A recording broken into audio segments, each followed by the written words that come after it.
भाग्य की सबसे बड़ी परीक्षा। गांव के किनारे एक कच्चा सा घर था। मिट्टी की दीवारें, खपरेल की छत और सामने एक नीम का पेड़। उसी घर में रहता था माधव, एक साधारण सा लड़का, लेकिन उसके सपने असाधारण थे। माधव के पिता किसान थे और माँ सिलाई का काम करती थी।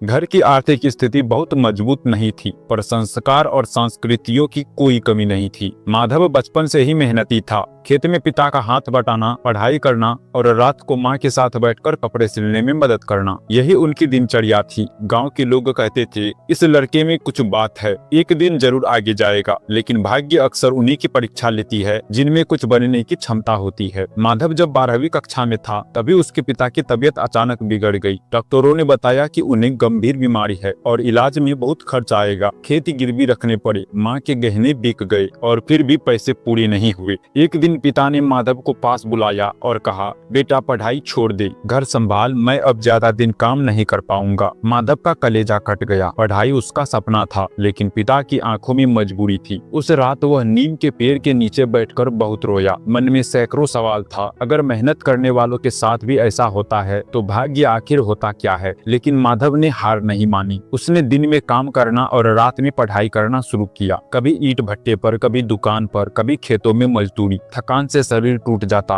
पर हौसला जिंदा था। एक साल बाद पिता चल बसे। घर में मातम छा गया। माँ टूट चुकी थी। घर की जिम्मेदारी पूरी तरह माधव पर आ गई थी। रिश्तेदारों ने सलाह दी, अब पढ़ाई छोड़ दो, शादी कर लो, जो मिल रहा है वही कर लो। लेकिन माधव जानता था, अगर आज झुक गया तो पूरी जिंदगी झुकना पड़ेगा। उसने शहर जाकर नौकरी ढूंढने का फैसला किया। जेब में सिर्फ 100 रुपये और माँ का आशीर्वाद था। शहर बहुत बड़ा था और माधव बहुत छोटा। कई जगह अपमान मिला, तुम्हारे पास अनुभव नहीं है, तुम गांव में आए हो क्या, इतनी पढ़ाई से क्या होगा। कई रातें भूखे पेट कट गई। रेलवे स्टेशन की बेंच उसका बिस्तर बनी। हर रात वो आसमान की ओर देखता और खुद से पूछता, क्या यही मेरी किस्मत है। एक दिन उसे एक छोटी कंपनी में चपरासी की नौकरी मिली। तनख्वाह कम थी, लेकिन सम्मान से पेट भर जाता था। माधव वहाँ भी सीखने लगा। ऑफिस में जो भी काम मिलता उसे ध्यान से करता, कंप्यूटर देखता, फाइलें समझता, लोगों की बातें सुनता और रात को एक सरकारी परीक्षा की तैयारी करता। कई बार असफल हुआ, कई बार नंबर कम आए। हर असफलता के साथ लोग कहते, तेरे बस का नहीं है। माँ भी कभी कभी डर जाती, बेटा कहीं ज्यादा सपने तो नहीं देख रहा। माधव बस मुस्कुरा देता। वह जानता था यह भाग्य की सबसे बड़ी परीक्षा है। अगर यहाँ टिक गया तो आगे रास्ता खुद बन जाएगा। तीसरी बार परीक्षा दी। इस बार परिणाम आने में देर थी। जिस दिन रिजल्ट आना था उस दिन माँ बीमार पड़ गई। दवा के पैसे भी नहीं थे। माधव अस्पताल के बाहर बैठा कांपते हाथों से मोबाइल देख रहा था। एक मैसेज आया, कांग्रेचुलेशंस, यू आर सेलेक्टेड। आंखों से आंसू बह निकले। वह हंस रहा था, रो रहा था, भगवान को धन्यवाद दे रहा था। माँ को जब बताया तो उनकी आंखों में वर्षों बाद सुकून दिखा। नौकरी अच्छी थी, धीरे धीरे हालात बदले। माँ का इलाज पूरा हुआ, घर पक्का बन गया। गांव में वही लोग जो कभी ताने देते थे अब कहते, माधव जैसा बेटा हर किसी को मिले। लेकिन माधव का दिल आज भी वही था। वह जानता था कि सफलता का घमंड भाग्य को फिर परीक्षा लेने का मौका देता है। एक दिन उसने अपने गांव में बच्चों के लिए मुफ्त पढ़ाई शुरू करवाई। वह उन्हें यही सिखाता, भाग्य तुम्हें गिरा सकता है पर उठना तुम्हारे हाथ में है। एक शाम माधव उसी नीम के पेड़ के नीचे बैठा था, वही जगह जहां उसने कभी रोकर भगवान से सवाल किए थे।